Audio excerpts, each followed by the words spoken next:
So, what's been going on with China recently? I know we've been focused a lot on the Middle East and Russia, but some things have been happening in Beijing. And this past week, China wrapped up its big annual political two sessions event. It's a very carefully choreographed gathering that includes the National People's Congress, which is China's legislative body, and the Chinese People's Political Consultative Conference, which is a group that offers recommendations but has really no power. In theory, these meetings showcase what China calls a whole process of people's democracy, a term meant to suggest a more participatory system than just top-down rule. But in reality, it's just the Chinese Communist Party, and more specifically, Xi Jinping, who is calling the shots.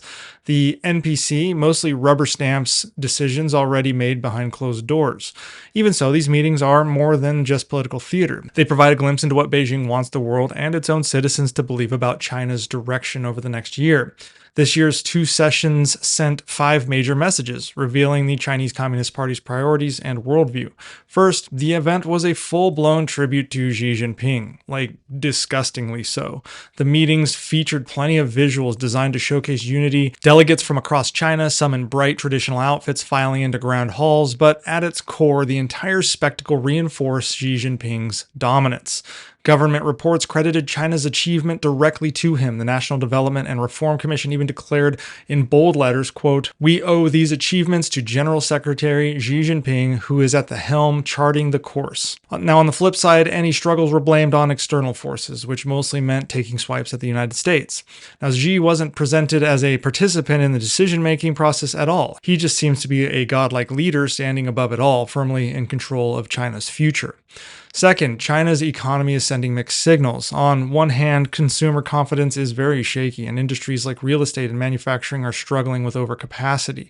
On the other hand, China is pushing hard on tech innovation. Companies like DeepSeek represent a bright spot, and Beijing is using their success to reinforce a narrative of resilience. Foreign Minister Wang Yi even turned it into poetry, declaring, "Where there is blockade, there is breakthrough. Where there is suppression, there is innovation." The government is doubling down on tech investments, launching a new state-backed venture capital fund and reprioritizing R&D. But noticeably absent from all of this is any real effort to boost consumer spending, which is critical for China right now. This suggests Beijing is sticking to its current economic game plan rather than making big changes that are necessary. China's economic strategy has some glaring cracks, though, because the situation isn't as stable as Beijing likes to project. Weak consumer confidence remains a major problem. People are spending less and saving more due to weak job markets, lower wages, and a real estate crisis that has erased household wealth. Meanwhile, real estate and manufacturing, two of China's traditional economic pillars, are struggling, and the property sector is still in deep trouble because housing demand is plummeting while manufacturing faces overcapacity issues leading to deflation and sluggish growth. Although China is heavily investing in tech innovation to drive future growth, this isn't an instant fix for them. The push for self-sufficiency in semiconductors and AI is costly and faces major hurdles, including U.S. sanctions and technical bottlenecks coming out of places like Taiwan, Europe, Japan, and, of course, the United States.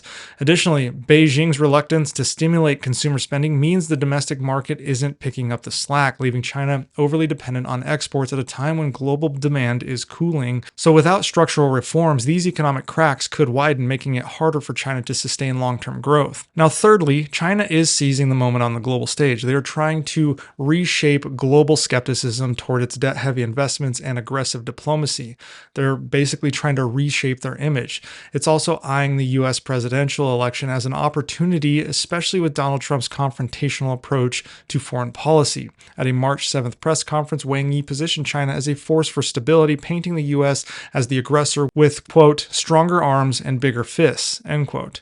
He took jabs at American policies in Gaza and Latin America, arguing that Latin America seeks autonomy and, quote, "not to become someone's backyard," end quote. While Washington may dismiss this message, Beijing is pushing it globally, and it may resonate with some audiences. Fourth, in China, coal is still king. And while China once talked about phasing out dirty energy, and that's something we heard nonstop from the pro-China crowd, the National People's Congress's work report made it clear that coal remains a cornerstone of its energy strategy. Beijing has pledged to increase coal production and consumption, all while treating it as a resource security issue rather than part of its climate goals.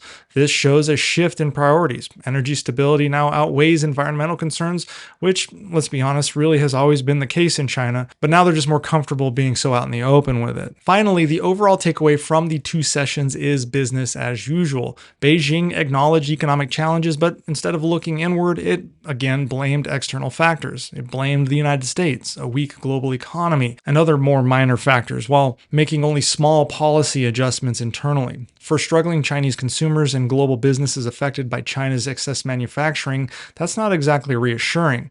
But they won't know that because they'll see the story that the Chinese Communist Party wants to present them. Meanwhile, the US is ramping up tariffs, hoping to force China into concessions. But based on the messaging from these meetings, Beijing is not budging. Xi and his team seem fully committed to their state-driven economic model, signaling that the US-China standoff isn't going to be easing anytime soon.